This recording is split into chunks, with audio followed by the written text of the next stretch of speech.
Hello aspirants, তোমাদের সকলকে স্বাগত। যদি আমার চ্যানেলে নতুন হয়ে থাকো অবশ্যই চ্যানেলটি সাবস্ক্রাইব করে নিও। আর এই ধরনের গুরুত্বপূর্ণ আপডেটগুলো ভালো লেগে থাকলে ভিডিওটিতে অবশ্যই একটি লাইক করতে ভুলো না। চলো এবার আজকের আপডেটগুলো জেনে নেওয়া যাক।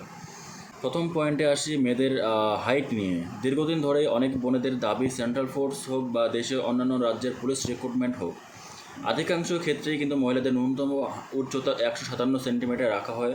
তাহলে পশ্চিমবঙ্গে কেন সেই একই নিয়ম থাকবে না, সেই প্রশ্ন অনেকেই তুলছ। এ বিষয়ে আমি যা জানতে পেরেছি, আগামী রিক্রুটমেন্টে 157 সেন্টিমিটার উচ্চতার রাখার সম্ভাবনা রয়েছে। তবে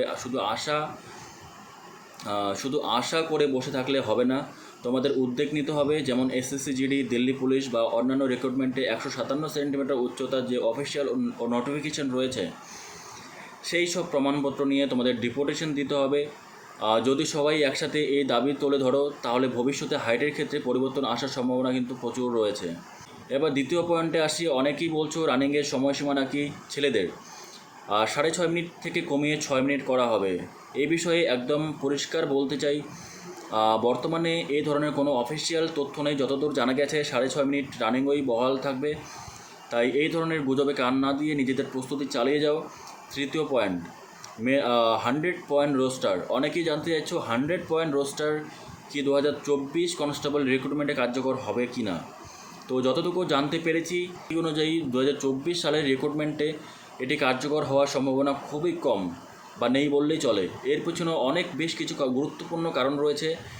তবে এই বিষয়ে বিস্তারিত আলোচনা করতে গেলে অনেক সময় লাগবে। যদি সম্পূর্ণ বিষয়টি জানতে চাও তাহলে আজ সন্ধ্যায় আমি লাইভে আসবো, অবশ্যই যুক্ত হয়ে যাও। এবার চতুর্থ এবং অত্যন্ত গুরুত্বপূর্ণ পয়েন্টে আসি। অনেক ভাই বোন খুব দুশ্চিন্তায় আছো। অনেকেই ভাবছো যে এবার পশ্চিমবঙ্গ পুলিশের কনস্টেবল পরীক্ষার মেডিকেল টেস্ট নাকি এসএসসি জিডি বা আর্মির মতো অনেক কঠিন হতে চলেছে। এই বিষয়ে আমি বলতে চাই, এখনও পর্যন্ত কোনো অফিসিয়াল আপডেট প্রকাশিত হয়নি। কোনো নির্ভরযোগ্য সূত্র থেকেও এমন কোনো তথ্য পাওয়া যায়নি যে মেডিকেল পরীক্ষার নিয়মে বড় ধরনের কোনো পরিবর্তন আনা হচ্ছে। তাই অযথা দুশ্চিন্তা করার কোনো কারণ নেই। আশা করা যাচ্ছে আগের রিক্রুটমেন্টে যেভাবে মেডিকেল টেস্ট হতো, এবারও সেই একই ধরনের স্বাভাবিক মেডিকেল প্রক্রিয়া অনুসরণ করা হবে। তো বন্ধুরা, আজকের আপডেট এখানেই শেষ করছি। ভিডিওটি কেমন লাগলো অবশ্যই কমেন্ট করে জানাও। যদি এখনও চ্যানেলটি সাবস্ক্রাইব না করে থাকো অবশ্যই সাবস্ক্রাইব করে নাও। ধন্যবাদ সবাইকে, ভালো থেকো।